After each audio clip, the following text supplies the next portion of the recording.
Today we're going to do something a little different. We're going to flip through a special kind of family album.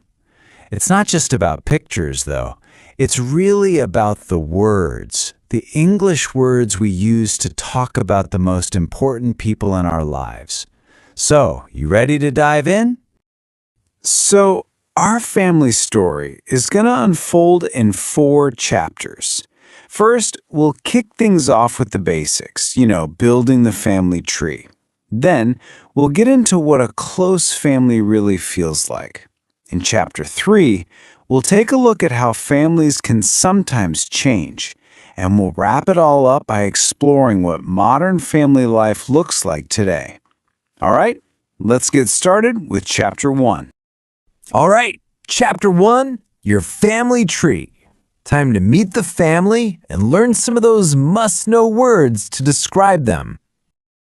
Okay, so first things first, let's talk about your immediate family.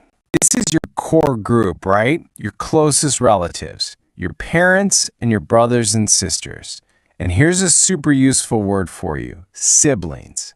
It's just a quick way to say brothers and sisters all at once. Pretty handy, huh? Okay, so that's the core group. But what about everyone else? Well, that's where your extended family comes in. This includes all your other relatives. We're talking grandparents, aunts, uncles, cousins, the whole crew. So you have your small, immediate family and then the much bigger extended family. You might be thinking, when do I even see all these people? Well, a lot of the time, it's at a family reunion or maybe a family gathering. These are basically big parties where everyone from the extended family tries to get together. It's a great chance to catch up with relatives you might not see all that often. Inside a family, people often have these little titles or roles. Let's run through a few common ones.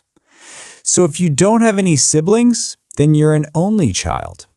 The youngest kid is often playfully called the baby of the family, while the oldest is the firstborn. What about the person who earns most of the money? That's the breadwinner. And that cousin of your mom's that you've only met once? We'd call them a distant relative. All right, let's move on to Chapter 2, a close-knit family. Because it's not just about who is in your family, right? It's about the feeling, the relationships you have together. Let's explore that. So you can have really different vibes in a family. On the one hand, you've got what we call a loving family. A great word for this is close-knit. It means everyone is really connected and supportive. This usually leads to a carefree childhood, one without a lot of worries.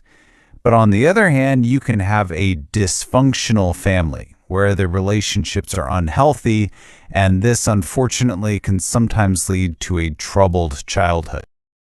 So, if you wanted to describe that great positive feeling, you could say something just like this. Saying your family is close and supportive is a really wonderful way to talk about having a happy and loving home. Okay, let's move into our 3rd chapter. Now, this one's about something that, it happens. Life changes, and sometimes that means families change too. We're going to talk about separation and divorce. When a divorce is really difficult and there are a lot of angry feelings, we call that a bitter divorce. If there are long legal fights about money and things, you might also hear it called a messy divorce. People sometimes use the phrase broken home to describe this situation, though that's a bit of an older term you might not hear as much today. So what does that process actually look like? Well, after a couple separates, there's something called a divorce settlement. This is where they legally decide how to divide up their assets. That's a word for money and possessions like a house or a car.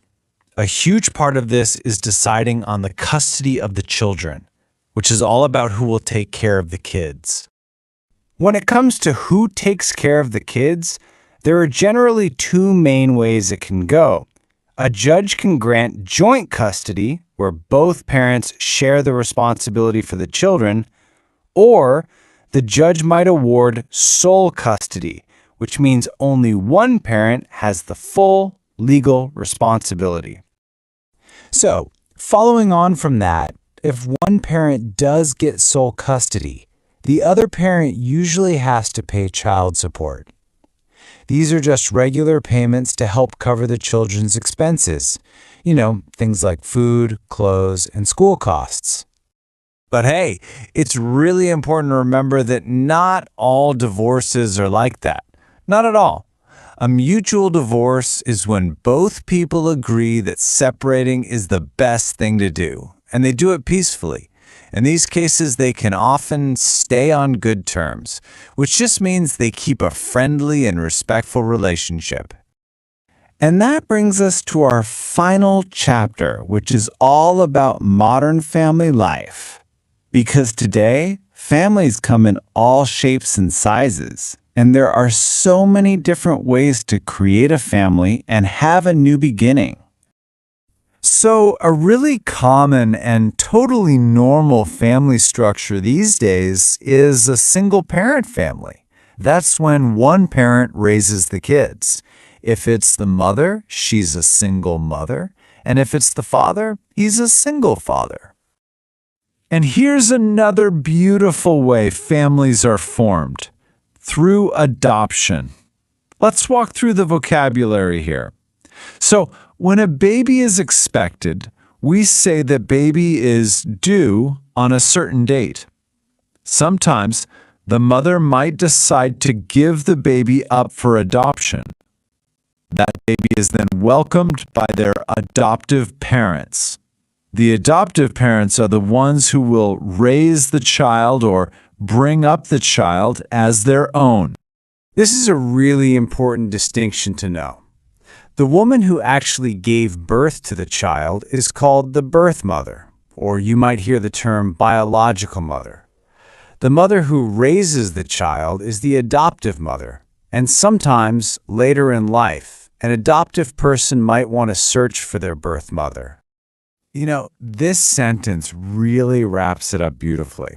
Forming a family is all about love. And adoption is one of the many wonderful ways that can happen.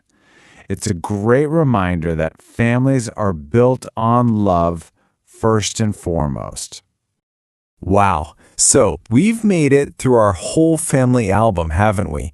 From the basic family tree to the different feelings and changes, all the way to how modern families are created. We've learned a ton of new words.